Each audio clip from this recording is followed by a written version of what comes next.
नमस्कार. गेला आठवडाभर गाजतोय तो राज ठाकरे आणि उद्धव ठाकरे यांच्या वादामुळं.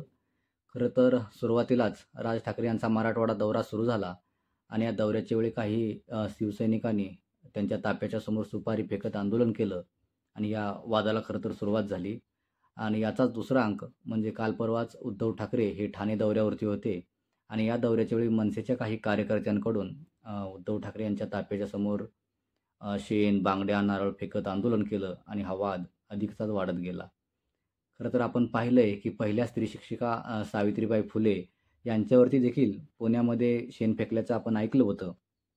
पण तो काळ सुमारे 125 ते 150 वर्षापूर्वीचा होता आणि 150 वर्षातली आपली ही प्रगती आहे का, असं देखील या ठिकाणी वाटतं.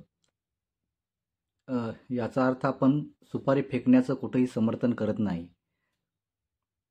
या अगोदर देखील महाराष्ट्रामध्ये बांगड्या देण्याची प्रथा प्रामुख्याने होती.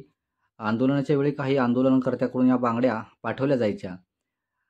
अशा घटना घडल्यानंतर अनेक सामाजिक चळवळीमध्ये काम करणाऱ्या महिला पुढे आल्या आणि त्यांनी सांगितलं की बांगड्या देऊ नयेत, कारण याचा अर्थ हा महिलांचा अपमान नाही का आणि आपण महिलांना कमी लेखतोय का, असं देखील त्यांनी या ठिकाणी काही वेळा विचारलं होतं. आता तुम्ही म्हणाल की बांगड्या देणाऱ्यामध्ये देखील काही स्त्रिया असतातच की. हो, हा भारत आहे. या भारतामध्ये काहीही घडू शकतं.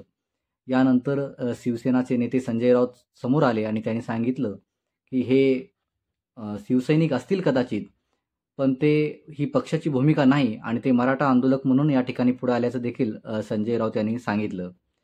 काही म्हणा, पण महाराष्ट्राचा राजकीय स्तर मात्र घसरलाय, हे मात्र नक्कीच खरं आहे. कारण यशवंतराव चव्हाण यांच्यासारख्या व्यक्तिमत्वाचा समृद्ध असा राजकीय वारसा या महाराष्ट्राला लाभलाय आणि तो काही वर्षापूर्वीपर्यंत व्यवस्थित होता. याचं एक नवीन मूर्तिमंत उदाहरण म्हणजे आता जे महाराष्ट्राचे राज्यपाल आहेत, यांनी सांगितलं की विलासराव देशमुख हे आजारी होते आणि यांच्यावर चेन्नई येथे उपचार सुरू होते. त्यावेळी त्यांचे राजकीय विरोधक असणारे गोपीनाथ मुंडे हे त्यांना भेटण्यासाठी हॉस्पिटलमध्ये आले. पण ते सांगतात की हे तमिळनाडूमध्ये जे राजकीय लोक आहेत यांच्यासाठी हा एक मोठा धक्का होता. बघा कुठे ते जुने दिवस आणि आताचे हे दिवस. पण खरंच महाराष्ट्राला ते जुने दिवस परत यायला हवेत असंच नक्की वाटतं.